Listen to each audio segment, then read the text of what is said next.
Hey everybody, and welcome back to the channel. Today I am driving a vehicle that a lot of people have been waiting for. It's the next generation of Genesis's, if that's a word, the Genesis G80, which is the company's original model, their mid-size luxury sedan segment. And this one here is actually the new 4-cylinder version. I've already driven the V6, so if you guys are looking to see the V6, be sure to click on the link in the description below. You can see the V6 model and my thoughts on that. But this one I'm going to focus primarily on that new 2.5-liter turbocharged 4-cylinder. And we're going to see, is this engine enough to move about this big mid-size family sedan? That's what we're here to find out.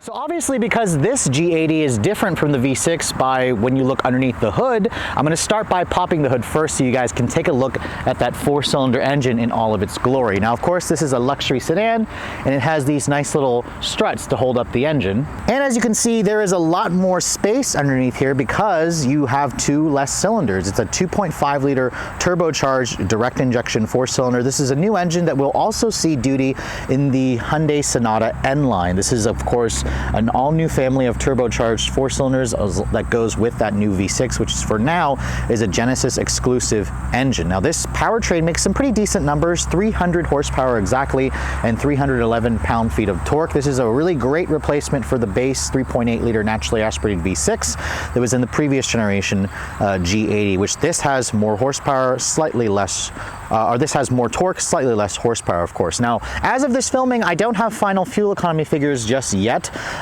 Genesis says obviously this is going to get better gas mileage. I probably estimate that this is going to be around the 20 city, 30 mpg highway mark. When this video posts, we should have the final figures, and I'll post that, of course, as an annotation in the description. Genesis says this new chassis weighs around 6% less, so I'm anticipating this one here probably weighs around 4,200 pounds with a far less weight on the nose. It all goes out through an 8-speed automatic transmission, which is a Genesis design transmission. Rear-wheel drive is standard, but for around $3,000 extra, you can get the company's all-wheel drive system, which my tester has. So now that we've gotten the under the hood part out of the way, let's talk about the styling differences between the 4-cylinder and the V6. Now, I also want to point out that this one here is the advanced trim, so it's technically 1 notch below the prestige trim, which is what the V6 version was. And the main differentiation factor you're going to notice are the wheels. Now, as you can see, looking at the actual rest of the car, aside from the wheels, like I said, it looks identical to the V6 that I last drove, or that's in my other video. With this big exception, these are a 19-inch wheel design wrapped in 245s in the front, 275s in the back. They're staggered. I don't like the way these wheels look at all. I think they kind of reminded me a little bit of like a hubcap when I first saw these wheels. I think that the V6 has far nicer looking 20-inch wheels. Keep in mind, the base G80 will come standard with 18-inch wheels. These wheels come with the advanced package that my tester has for around $4,600. Now, of course, being painted in black, it doesn't always show up fantastically on camera, but if you look at the actual paint, check out the sparkles in this thing. It really shows off the lines of this car well. It goes amazingly well with the chrome crest grille, of course, these standard quad beam full LED headlights with LED daytime running lights. And then you have the very nice bright grille insert finishes. The radar sensor is still kind of mounted right there in the center. Genesis makes all their driver assistance tech as standard on every model of the G80, so you don't even have to go for the higher trim. And really, this car has quite the presence to it. Pictures and videos don't do it justice. When you see it in person out here, this car is absolutely stunning. It turns heads everywhere I drove this thing, even the 4-cylinder model, aside from these terrible wheels, which you can just kind of take away and put some aftermarket wheels on it. Now, just like the V6, this thing stretches 196.7 inches long. Its wheelbase is around 118 inches long, and you really see the huge sloping rear roof line here, which gives us more of like a coupe-like profile. I think that's very important in today's sedan market. The rear design also has those quad beam design that is on the headlights. You also have that on the turn signals on the front fenders, which looks great. Unlike the V6, which had a 3.5T badge, this just says all-wheel drive. There's no 2.5T badge, but you do have the same exhaust tips, which are mimicking the shape of the crest grille, of course. And really, if you don't know the wheels and you don't know the badge, you wouldn't be able to tell that this one here has the 4-cylinder engine. Now, of course, trunk capacity. This one also has the power opening and closing trunk. That's part of the advanced package that my tester has for almost $5,000. And I don't have final trunk figures yet, but this one looks like it has a pretty decent 16-ish cubic feet of space, which is competitive with the segment. The seats don't actually fold down, but you do have a nice little pass-through there for longer items. So on the outside, you're not going to be able to tell too many differences between the V6 and the 4-cylinder, but what about the interior? Now, as you guys probably watched from my V6 video, this has the same color combination. It's the Havana brown, combination two-tone interior, which looks fantastic. The big difference, however, is this one having the advanced package and not the prestige package means that you have synthetic leather. This is a leatherette material as opposed to the very nice Napa leather that you get on the prestige models. But as you can see here, this interior still very much impresses, even though you're in the lower trim level model. I mean, still this is a very expensive car, but as you can see here, the seats, they are comfortable and supportive. I am noticing the leatherette isn't quite as soft and supple. You still have heated and cooled seats with two-person memory on the driver's side, but you do lose the massaging seat function that you get on the driver's side only. That's part of the prestige package, so if you guys really want the soft leather, you may want to go for that. You also lose the soft closed doors by not going for the prestige package. Instead, you've got to manually slam the door, which has a very solid thunk when you shut the door, so again, you guys probably aren't going to notice too much. Now, the one thing I love is the big, massive 14.5-inch screen comes standard even on the base model, so you don't even have to go for an option package to do that. What you do lose when you look at the key fob, this is the newer Genesis key, of course. This one does not have the remote parking assist where you have that smart park feature that they took from the Hyundai Sonata, so instead you have slightly bigger buttons, but you still get remote start. The button to start the engine is still right there. And of course, instead of those lovely 3D gauges that you got on the Prestige model, these are the standard gauges, which kind of have like a more traditional look, although the speedometer, as you can see, is an analog design, while the tach is digital along with the center screen. They're kind of combined. It almost makes it look like this isn't digital here. This instrument panel looks a little bit more like a Hyundai product, especially when you look at the font and the design.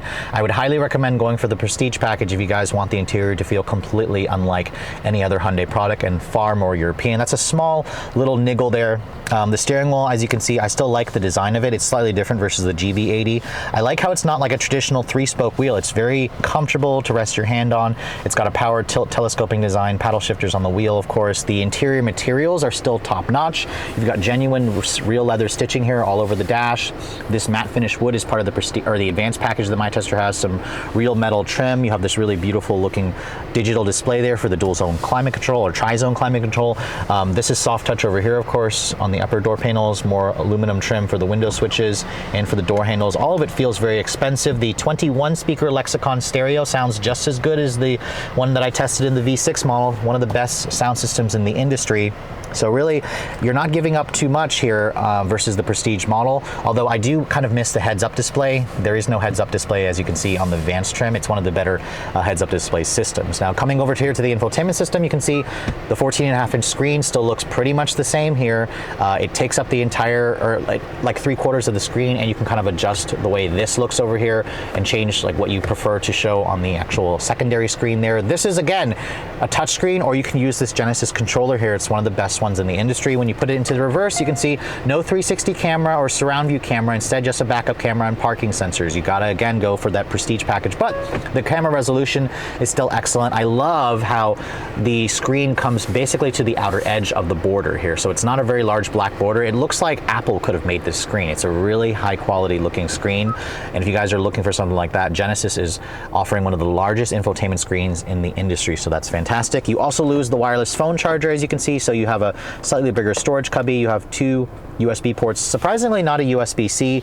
This hasn't really changed. The controls just have a very tactile, high quality feel, especially like the Genesis controller over here. It just looks and feels expensive. I love the glass rotary shifter here. It's really high quality. You can also push this button here to bring up the backup camera, and if you want to change the drive mode selector, you can see there's just an Eco, Sport, Custom, and comfort mode. So 4 drive modes, but it still shows you that cool little detailed graphic when you are changing your drive modes. This is a nice padded area here. I like how this is dual opening. So if you want, you can kind of leave this down. If somebody has their elbow there, if you're trying to open this and get to it. Above me, the advanced trim also includes this panoramic sunroof, which is very darkly tinted. I really like that. You can see it also opens up pretty large and it lets in a lot of light, which is great for this, dark cabin. That's the biggest that it opens, but it's still a very nice addition. The glove compartment you can see here is damped, lined with felt. It hasn't changed versus the 6-cylinder model. So overall, if you guys can live without a few of those tech features, the advanced trim here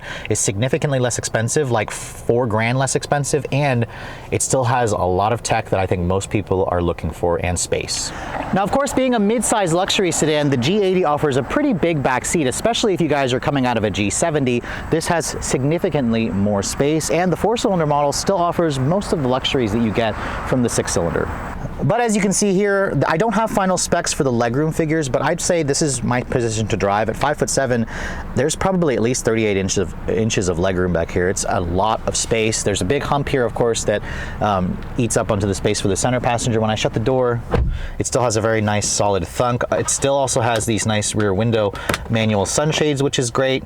And then my tester also has that rear power sunshade that's part of the advanced package. Again, you can open and close that. You have heated rear seats, you have cup holders back here, your own set of climate controls, which is great. And then open this up, you can see there is a little light in there and then just one USB port that goes along with the storage here. And overall, this back seat offers plenty of space, nice storage compartments, and for 2 people back here, it's going to be a really comfortable place to spend time. So just like the V6 G80, the 4-cylinder model makes quite the first impression when you first get behind the wheel of this car. It just has such an amazing feeling of solidity and quality. It just feels like a big car that feels like a German car. It's very European in its feel. I also noticed right off the bat just how much lighter the front end of this car feels. The steering is a little bit lighter. The nose feels less nose heavy. The car feels better balanced, like it does handle a lot better. And that's a really great first impression. The V6 felt a little too heavy at times, which isn't bad. I mean, it's what I expect in this class of vehicle, but this feels a little bit more sporty, which is nice. I would love to see Genesis do a sport version of this car. They say that something like that is definitely coming. Now, the rest of the driving dynamics, the steering also is electric, and it also has pretty good heft and feedback. The car changes directions pretty quickly. I mean, it's got a soft suspension, it's got adaptive dampers, no air suspension or anything like that.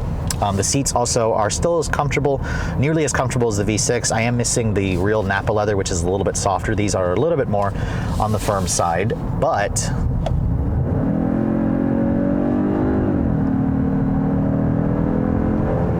now, just like the 6-cylinder, Genesis is pumping in a fake induction noise. You can also adjust the engine, sound through the infotainment system. You can make it strong, like normal, light, or completely turned off. And it's not a bad noise, actually. The old, 4-cylinder turbo engine from Genesis just wasn't amazing. It was a little bit lazy. The power tapered off pretty steeply when you revved it above like 5,000 RPM. This engine definitely feels like it's tuned very much, of course, for mid-range grunt, but I'm noticing the engine is noticeably smoother versus the old generation of 4-cylinder turbos. Now, the start-stop I'm also noticing is not quite as quick as the V6. It takes a second for it to actually restart.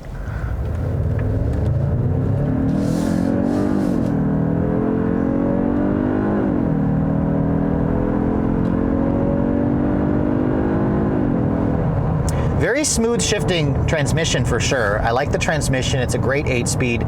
There is a noticeable amount of turbo lag initially, which I also noticed in the V6. It just is noticeable in this car because it doesn't have quite as much horsepower. 75 less horsepower is pretty significant, and like almost 80 pound-feet of torque. So this is not going to be as quick. I don't have official 0 to 60 performance yet, but it feels like a 6-second car to 60, which is a tad slower than the 4-cylinder competitors that this thing competes with.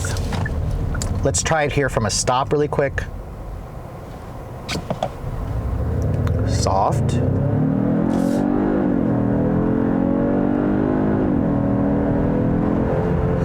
Not bad. This thing has just enough power for most people. Above $5 grand, it gets a little bit more grainy. You can hear there it's not a very pleasant noise until I put my foot down. And you can hear that's when the induction howl is being synthesized through the speakers, because without it, it just sounds like a buzzy, whiny four-cylinder.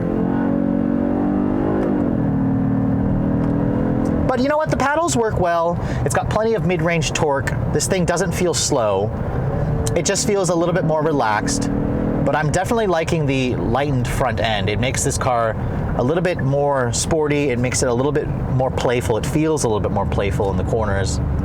And really, it's still an excellent driving luxury sedan. So I'd say for probably 80% of luxury buyers, they wouldn't mind this base engine. I think that they'd actually find plenty to like with this base engine.